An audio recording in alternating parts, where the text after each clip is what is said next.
उत्तर प्रदेश विधानसभा चुनाव के कल नतीजे आने वाले हैं, जिसे लेकर सर्वे एजेंसियों ने अपने एग्जिट पोल घोषित कर दिए हैं। एग्जिट पोल के नतीजों के अनुसार जहां भाजपा पहले नंबर पर नजर आ रही है, वहीं सपा दूसरे नंबर पर। इन एग्जिट पोल के नतीजों के बाद ईवीएम कटघरे में खड़ी हो गई है। उत्तर प्रदेश के पूर्व मुख्यमंत्री अखिलेश यादव ने इसे भाजपा के नेताओं की सोची समझी साजिश का परिणाम बताया है। वहीं बसपा, सपा और कांग्रेस के नेता भी इसे भाजपा के नेताओं की सोची समझी साजिश मान रहे हैं। वहीं भाजपा के नेता एग्जिट पोल के नतीजों को बिल्कुल सही मान रहे हैं। आइए देखते हैं उत्तर प्रदेश के एग्जिट पोल क्या कहते हैं। इंडिया टुडे एक्सिस के आंकड़ों के मुताबिक भाजपा को 288 से 326, सपा को 71 से 101, बसपा को 3 से 9, कांग्रेस को 1 से 3 और अन्य को 2 से 3 सीटें मिलने की संभावना है। वहीं न्यूज 24 चाणक्य के आंकड़ों को देखें तो भाजपा को 294, सपा को 105, बसपा को 2, कांग्रेस को 1 और अन्य को 1 सीट मिलने की संभावना है। साथ ही टाइम्स नाउ वीटो के अनुसार भाजपा को 225, सपा को 191, बसपा को 14, कांग्रेस को 9 और अन्य को 4 सीटें मिल सकती हैं। रिपब्लिक मैट्रिक्स के अनुसार भाजपा को 262 से 277, सपा को 119 से 134, बसपा को 7 से 15 और कांग्रेस को 3 से 8 सीटें मिल सकती हैं। वहीं रिपब्लिक PMRQ के आंकड़ों को देखें तो भाजपा को 240,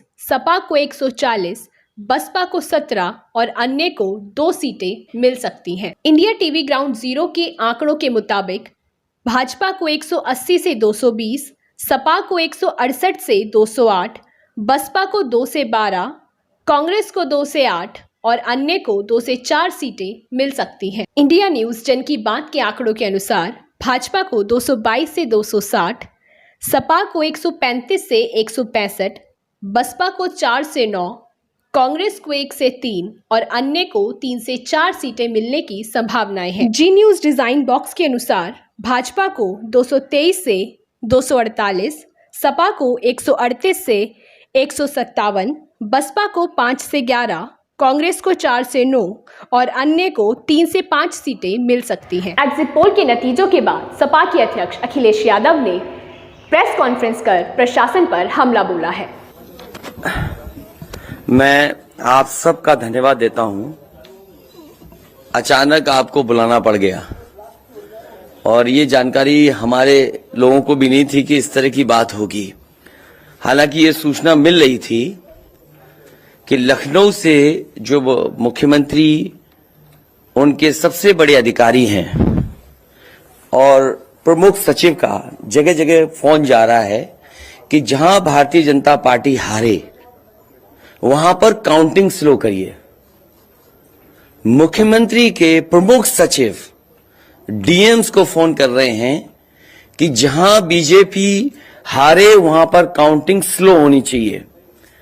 और यही नहीं, अगर हम पिछला चुनाव देखें तो जो भारतीय जनता पार्टी की हार हुई है 47 सीटें ऐसी हैं जो 5000 के अंदर कम वोट में हुई हैं।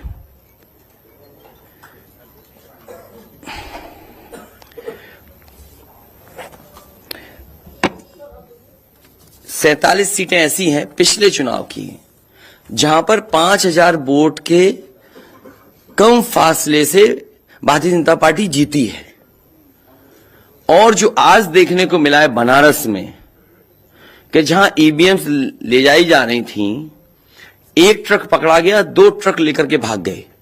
अगर सरकार चोरी नहीं कर रही थी, ये वोट की चोरी जो नहीं कर रही थी, तो कम से कम बताए कि एक गाड़ी रोक ली, पकड़ी गई, लाइव है, अभी भी हम लाइव देख सकते हैं। 2 गाड़ियां क्यों भागी? अगर कोई चोरी नहीं थी, प्रशासन ने, सिक्योरिटी ने इतना इंतजाम क्यों नहीं किया? इतनी फोर्स है अभी इलेक्शन की फोर्स गई नहीं है यूपी से, तो आखिरकार अधिकारी क्यों नहीं कर रहे थे? क्या वजह है कि बिना सिक्योरिटी, बिना इतने इंतजाम के ईवीएम्स जा रही हैं? और ईवीएम्स के बारे में ये मानना है कि किसी भी वेयर हाउस में रखी हो या किसी भी स्ट्रांग रूम में रखी हो, तो बिना प्रत्याशी के जानकारी के आप मूव नहीं कर सकते हैं। अगर आपको ईवीएम्स को मूव करना है तो कम से कम जो प्रत्याशी चुनाव लड़ रहे हैं उनकी जानकारी में होना चाहिए, और सोचिए मुख्यमंत्री आवास से प्रमुख सचिव, मुख्यमंत्री जगह जगह फोन कर रहे हो और डीएम्स को बता रहे हो। ये घबरा गए उसी दिन जिस दिन अखबारों में कुछ जगह आया कि कहीं पार्क की सफाई हो रही है, कहीं घर की सफाई हो रही है। और आप में से वो लोग हैं जो जमीन पर घूमे, जो जमीन पर चुनाव चल रहा है, वो भारतीय जनता पार्टी के खिलाफ था, जनता के अंदर नाराजगी थी। ये जो कल एग्जिट पोल आए हैं, मैं एग्जिट पोल पर बोलना नहीं चाहता था, लेकिन जो एग्जिट पोल आए हैं वो कहीं ना कहीं परसेप्शन ये क्रिएट करना चाहते हैं कि हां भारतीय जनता पार्टी जीत रही है, जिससे वो चोरी भी करें अगर, वो भी ना पता लगे कि हां चोरी हुई है। इसीलिए अगर हमने वोट दिया है, तो मैं अपने नौजवानों से, किसानों से और आम लोगों को कहूंगा कि उतनी हमारी जिम्मेदारी बनती है कि वोट को हम बचाएं। अगर वोट नहीं गिना जाएगा तो लोकतंत्र कहां जाएगा? और ये लोकतंत्र की आखिरी लड़ाई है। मैंने कई बार कहा कि उत्तर प्रदेश का चुनाव लोकतंत्र की आखिरी लड़ाई है। इसके बाद तो जनता को क्रांति करनी पड़ेगी, तभी बदलाव आएगा। इसलिए मैं अपने पार्टी के लोगों से और जो सच्चे ईमानदार, सच्चे सिपाही हों, सच्चे अधिकारी हों, सच्चे पत्रकार हों, कम से कम आगे आए और लोकतंत्र को बचाने के लिए खड़ा हों। और मैं अपनी पार्टी के लोगों से कहूंगा कि जब तक काउंटिंग न हो जाए तब तक कम से कम ये नजर रखें और लगातार निगरानी रखें कि कैसे वोट बचाया जा सकता है, कैसे जहां पर मशीनें रखी हैं कोई किसी का आना जाना ना हो। ये लोकतंत्र के लिए बहुत ही खतरे का समय है। जो दल हार गया, अब उसके बस में यही है जो अब करने जा रहे हैं। ये जितने कुछ एग्जिट पोल हुए हैं वो इसीलिए हुए हैं कि अगर वो चोरी भी करें तो शायद नजर ना आए। अब ईवीएम्स पकड़ी गई हैं, बहाना कोई ना कोई अधिकारी बताएंगे कि हम ईवीएम्स इसलिए ले जा रहे थे। आखिरकार फोर्स के साथ क्यों नहीं ईवीएम्स जा रही थी? ये तो ईवीएम की एक बनारस की जो अभी भी लाइव चल रहा है वो घटना है।